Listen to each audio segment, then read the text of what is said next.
All right, let's talk about how to cool down a city. Good conversation, right? On another near 100-degree day like this. The answer, trees. The right trees in the right places. Our Mark Salinger explains how Boulder's trying to do it.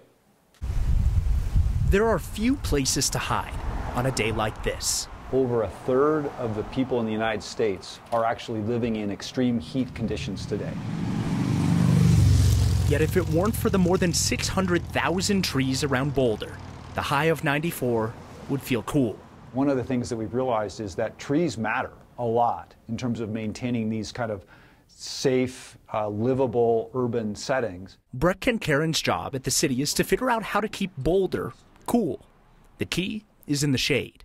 This is a tool called Tree Plotter Canopy. Boulder just launched a website that shows tree canopy around the city and how it's changed over time, down to the specific address. The house just to the south of me, not so good. They were at 19% canopy in 2015. They're at 12% now because they've lost some trees. From here, Brett can figure out which communities need more trees, which ones have the least shade, and what types of trees would do best in certain spots. And now I can start to see the difference in tree canopy across these kind of neighborhood areas.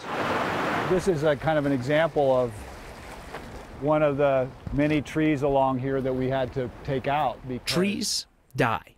These left behind an empty space replaced by the sun. We lost decades and decades of this grown infrastructure that we're going to now have to figure out how to replace as rapidly as we can, but it's going to take decades to do that. Natural-based solutions will help Boulder survive rising temperatures for decades to come.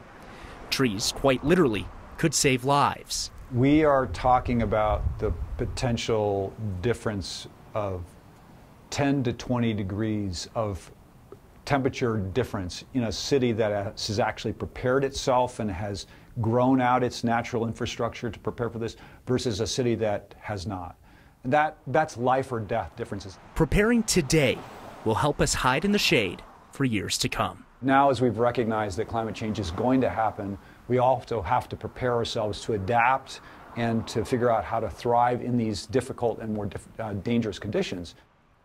So this website that shows the tree canopy is pretty astonishing to play around with. I'll show you right here. This is Boulder, and all these different colors of green show different canopy sizes in the city of Boulder. And you can zoom down here, if you live in Boulder right now, to each specific street, and then you can actually get even further down into each specific parcel of land to see what tree canopy looks like in your house alone. We looked at Brett's house earlier today, and he was telling us that, yeah, the tree canopy has gone down a little bit, and I asked him why, and he said, it's because they cut down a cottonwood tree. And that website showed between 2015 and 2021, he actually lost some percentage of tree cover. It's that accurate, which is insane. It's easy to take shade and cooler temperatures for granted if you live or work in a tree-lined neighborhood. I mean, so Mark, what you're talking about really, though, is a shift beyond trees as just part of the natural world.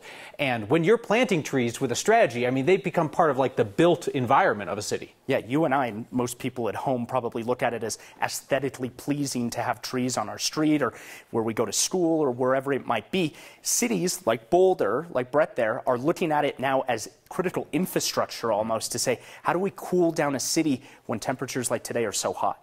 Mark Salinger, really interesting stuff. Thank you, sir.